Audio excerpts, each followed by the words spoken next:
Allah nikmat panjang umur, sehingga kembali kita diberikan kesempatan oleh Allah untuk melakukan berbagai macam ibadah, amal kebaikan.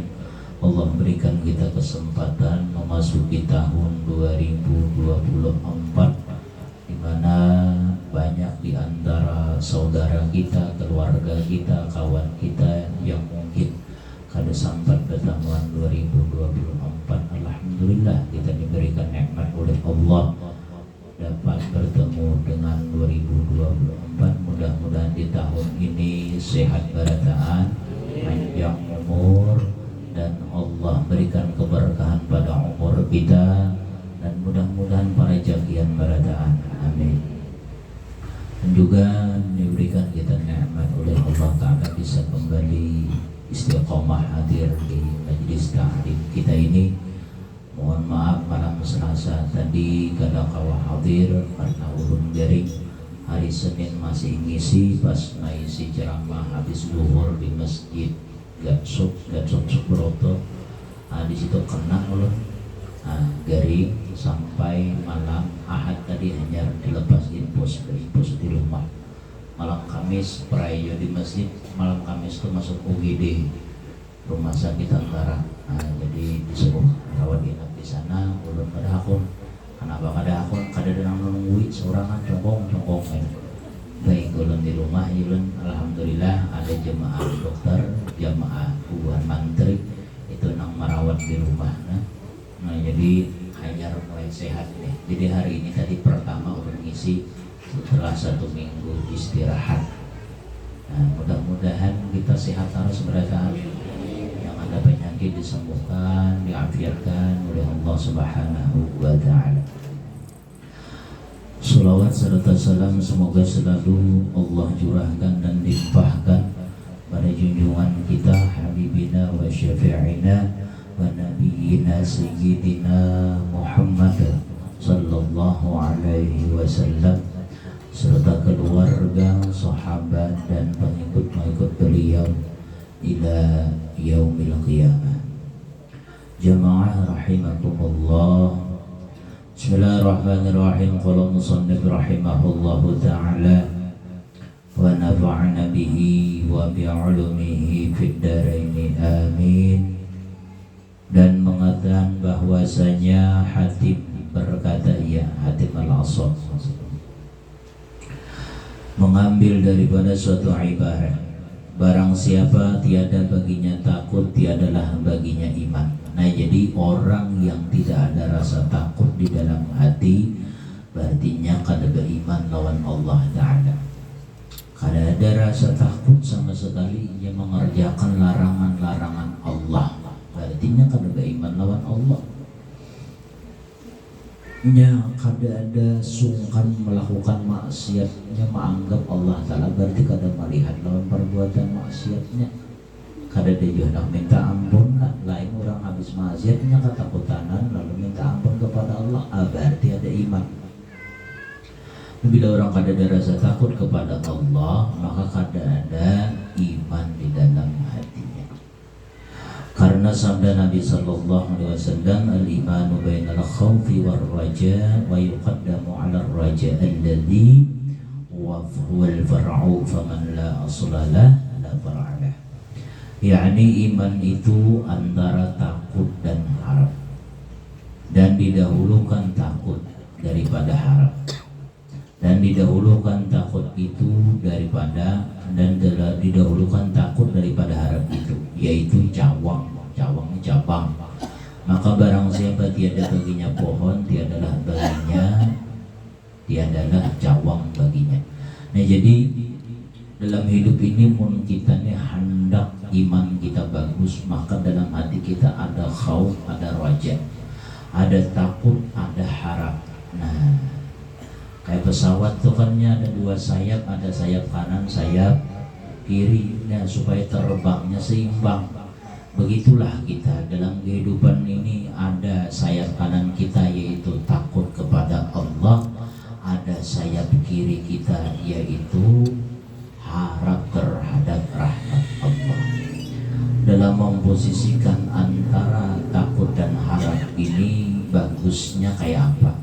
Di saat kita gagah, di saat kita sehat, di saat kita masih dalam keadaan sigar bugar, paling bagus banyak kita utang kepada Allah supaya kita ini jangan sampai tergawin nang kada baik, jangan sampai melakukan larangan-larangan Allah, mengerjakan larangan Allah, jangan sampai meninggalkan perintah Allah, sehingga banyak ketakutan. Apabila sudah hendak mati di akhir hayat kita, jangan lagi takutan, tanamkan dalam hati kita, yakinkan bahwa Allah Maha Pengampun terhadap dosa-dosa kita.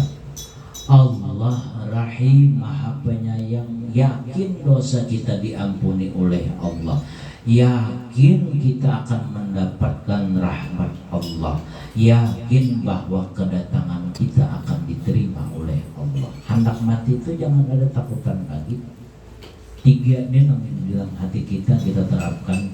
Bila hendak mati itu sudah yakin dosa diampuni oleh Allah, yakin Allah merahmati kita, yakin kedatangan kita diterima oleh Allah Subhanahu wa ta'ala. Maka kadang-kadang kemudian waktu nangka itu tuh akan kita hadapi.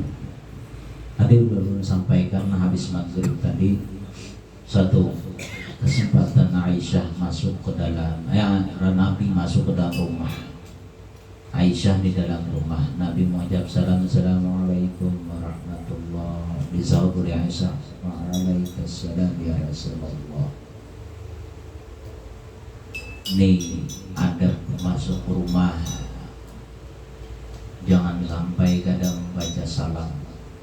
Apalagi pian kalau sudah pian membaca salam masuk ke rumah tuh, kemudian pian membaca al-ikhlas walaupun sekali, hanya baca sholawat 3 kali, maka rejeki ke rumah itu nang kayak ditumpah ya. Banyak rejekian. Assalamualaikum. Waalaikumsalam. Bismillahirrahmanirrahim. Allahumma shalli ala sayyidina Muhammad. Masuk aja ke rumah, mau rumah tuh perejekian ya. Perejekian di rumah situ. Nah, ini masuk ke rumah penyanyi sih dia.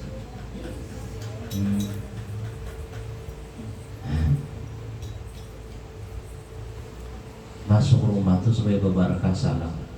Ketika Nabi masuk, Aisyah langsung berdiri. Kata Rasulullah, tetap di tempatmu wahai Ummul Mukminin. Karena Aisyah tuh setiap kali Nabi datang pasti berdiri. Nabi datang pasti berdiri. Itu kebiasaan Aisyah sudah. Ini mengajarkan kepada ibu-ibu, bila laki datang berdiri, laki datang sambut walaupun kadang membawa apa-apa.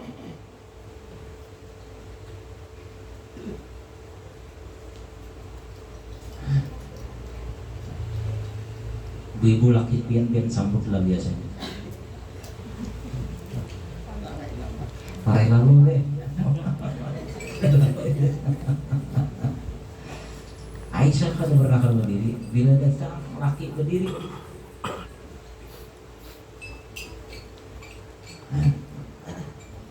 Apalagi pian lagi datang berdiri, duduk abahnya. Kemudian siapakan wadai kopi, siapakan apa anak diminum oleh laki rumah pian nangkai ini bibinian termasuk bibinian nang menjadi penghuni surga yang cahayanya mengalahkan cahaya-cahaya yang lain. Tapi kebanyakan kemudian laki datang berpura guring, kapok laki, ada tahu-tahu. Kenapa nang laki cuma tahun baru jam 3 nya masuk? Rugi malam tahun baru, misalnya kayak malam tadi pian begadang tapi kadang-kadang dibaca. Nah, anaknya pas yang 12 tuh mau ujar siapa aja sih yang paling bagus, zikir ya 3 kali, pas ting yang 12 zikir 3 kali, mau banyaknya pahalanya di situ. Nah, pas ting yang 12 illallah, ada ini ada 10 9 8, 7, 3, 2, 1, 2. Ketawaan kan ya Allah tuh. Ketawaan. Dikir salah siapa lah. Tadi malam lo dengarin ada nang offset musiknya, bukan hanya malam sampai tak jam 7 masih bermusik aja. Kurangnya kategoringan apa kayak sama lamban tuh sudah sampai jam 7 besokan mulai. Karena udah setemat bangun, awak ada jadi sehat lah setemat bangun. Apalagi malam-malam Selasa tuh ada tapi guling Selasa, Rabu, Kamis, mulainya mangguling itu malam Sabtu, Jumat diimpuls dan nyaman guling pula. Malam Rabu ada guling kesini harus disuntik lah, malam Rabu ada guling. Jadi kata guling mendengarin malam tadi apa? Musikan sampai subuh sampai jam 7 dari musik. Kasihan orang yang parah-parah terganggu dulu itu jauh tuh orang musik terdengarin nampak tuh lah. Balik. Nah jadi Aisyah berdiri. Ya Rasulullah harus berdiri. Anu aja. Tetap di tempat muhayyumul mukminin, tempat di tempat. Aisyah di situ. Sidin berduduk, Rasulullah berabah. Maka pernah disalahkan lagi berabah di paha Aisyah. Rasulullah terguring, setumat terguring. Dihitungi oleh Aisyah, janggut Rasulullah sudah ada 19 bilah janggut sidik. Apa nang 19 bilah ubannya? Aisyah nangis. Pipi gue yang mata ke pipi Rasulullah SAW, merasa pipi basah terbangun.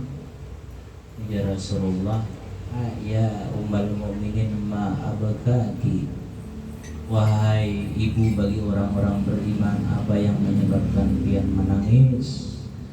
Kata Aisyah, ulun menangis ya Rasulullah melihat uban di janggut pian sudah ada 19 bilah.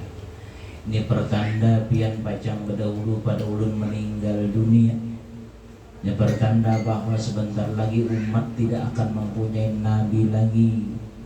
Maksudnya tidak ada nabi setelah pian lagi. Setelah pian wafat, maka mereka tidak bisa memandang wajah pian lagi, tidak bisa bersama pian lagi. Kata Rasulullah senyum aja. Rasulullah lembut senyum. Coba kita misalnya bini berucap, abahnya ulun lihat di janggut pian ada uban sudah. Itu pertanda pian pecang berdahulu mati pada ulun kikira sarik ada. Sarik yang pada kan berdahulu mati pada bini. Tapi nang mati berdahulu tuh banyak lakian gak binian kan? Lakian banyak mati.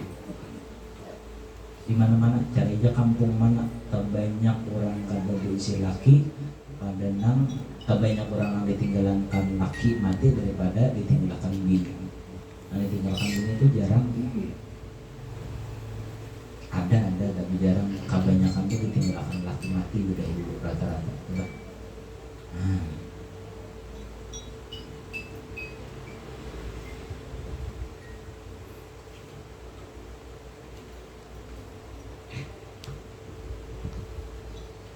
Rasulullah senyum, ya Rasulullah wa Aisyah, coba engkau kabarkan, engkau ceritakan keadaan yang paling menyusahkan bagi mayit itu waktu apa? Aisyah berucap, wahai Rasulullah, pian aja nang bakesah. Kata Rasulullah, kisahkanlah wahai Aisyah. Aisyah berkata, wahai Rasulullah, keadaan yang paling menyedihkan, paling menyusahkan bagi mayit adalah ketika mayit sudah dikeluarkan dari rumahnya, dia akan berpisah dengan istrinya, dengan anaknya, berpisah dengan keluarganya, berpisah dengan orang-orang yang dicintainya. Saat itulah mayit merasa sangat sedih, karena dia tahu bahwa anaknya akan bersedih dengan ditinggalkannya.